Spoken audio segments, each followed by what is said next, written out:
Hello students, today we will study Civics Class 6 Chapter 2 Diversity and Discrimination. Now students, what is diversity? Diversity means people of varied or different types. For example, people of various race, religion, age, educational attainment or economic status. India is a secular country, so you see in our country there we speak different types of languages, have various types of food, celebrate different festivals, practice different religions, but we all are united. We are living in a country. So now it is clear to all that what is diversity. So this diversity often leads to discrimination and we end up creating biases or prejudices. Discrimination means the unfair treatment of different groups of people and things depending on factors such as age, sex and race. An unfavorable opinion or feeling formed beforehand or without knowledge, thought or reason about something is known as prejudice. Prejudices can be of many kinds. Regional prejudice. Regional prejudice is very common form of prejudice. Suppose if a person is from a small town or village, we assume that he does not know English, whereas maybe in reality he could be a state topper. So we often develop such prejudices which causes unpleasantness in our day-to-day dealing with people from different regions. Religious prejudice. People should be following their own religion and should be tolerant towards other religions, but this seldom happens. People are judged on the basis of their religion. It is known as a religious prejudice. And this religious prejudice sometimes leads to communal rights. Now about gender prejudice. Students, ever you thought that why girls are not allowed to stay out in the evening for as long as boys can? Yes, this is gender prejudice. In many societies, girls are still considered to be homemakers, whereas boys are the breadwinners of the family. But it is not true. Mary Kom, Kalpana Chawla, so many girls, they have proved it that it is just a gender prejudice. Nothing at all. Now about social prejudice. Social prejudice in the sense that people, those who have more money, are considered to be superior than the persons, those who don't have much. So it is important to take some steps to reduce prejudice. Although the government should have taken the steps, they aimed to impart education to the poor section of the society because only education has the power to change the thought process of individuals, and the government also should make strict laws to punish the people, those who are following this prejudice. Now about stereotype.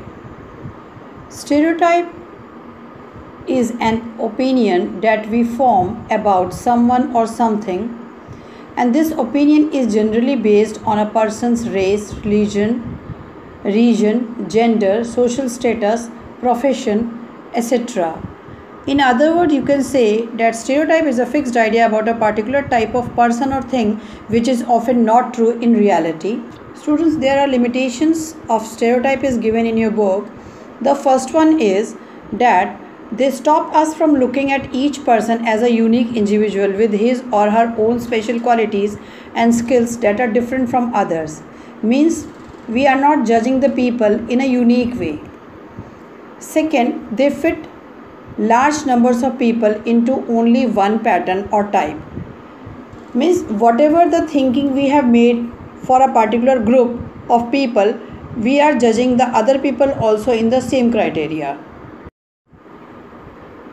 They prevent us from doing certain things that we might otherwise be good at.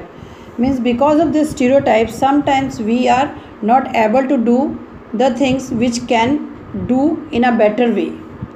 Now about discrimination, the definition of discrimination, although we have discussed.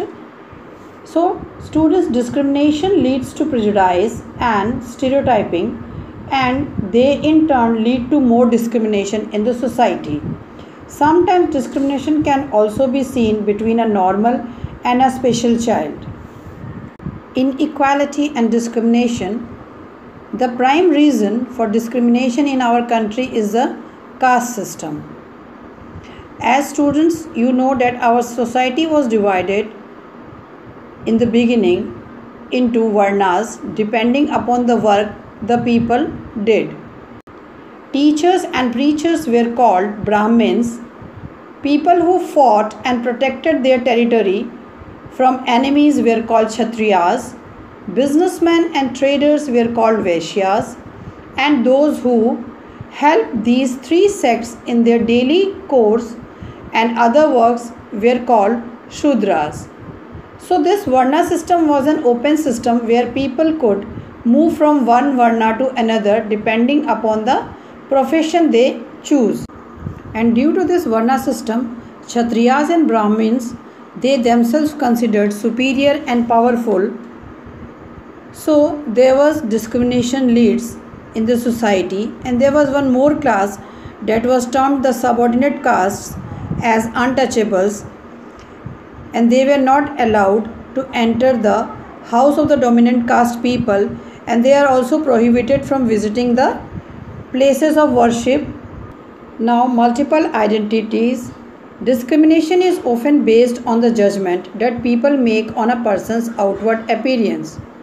We usually associate this outward appearance as the only identity of a person, which gives birth to prejudice. For example, if a thin looking, so due to this rigid caste system, the society was divided and it affected the unity of the country. Over the years, the government adopted a policy of reverse discrimination, about which you will study in higher classes. Means now in our constitution, according to Article 17, this is prohibited. Now untouchability is abolished from the country. For example, a thin looking dark complexioned boy could also be a talented sportsman, a bright student, a loving son, and a trustworthy friend, and much more. So these multiple identities make him a complete individual and define him more as a person than just positioning him in one particular social or physical group.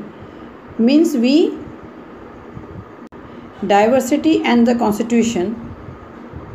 Students, all of us are different and created equal by the God. So we are the man who has created inequalities among the society. So we all have equal rights and advantages in the society.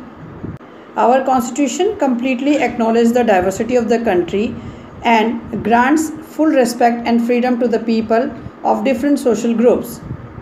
The Constitution of India gives us the right to equality before law.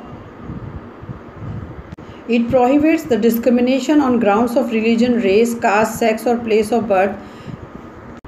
We have got equality in the matters of employment, and now the Constitution of India abolishes the untouchability also. Dr. B.R. Ambedkar, who framed our constitution, was also from a subordinate caste. Now, according to our constitution, all Indians are free to live wherever they want. They can choose their profession and they can visit the places wherever they want to go without any discrimination. So as the citizens of India, as we are living in a diverse country, we have to respect each other's identity and culture, and we should create a united and a peaceful nation. So as the citizens of India, as we are living in a diverse country, we have to respect each other's identity and culture, and we should create a united and a peaceful nation. Case study. In this case study, there is a story about apartheid in South Africa. After the Second World War, a policy of racial segregation was enforced on the people of Southwest Africa called apartheid, meaning the state of being apart, means they are discriminated on the skin color. So under this policy, certain sections of the South African government discriminated against the black people of their country. They were not granted their basic rights and were treated under disrespect. They were even not allowed in public places such as hospitals, schools, restaurants, cinema halls, and many others, while the white South Africans were allowed to go everywhere.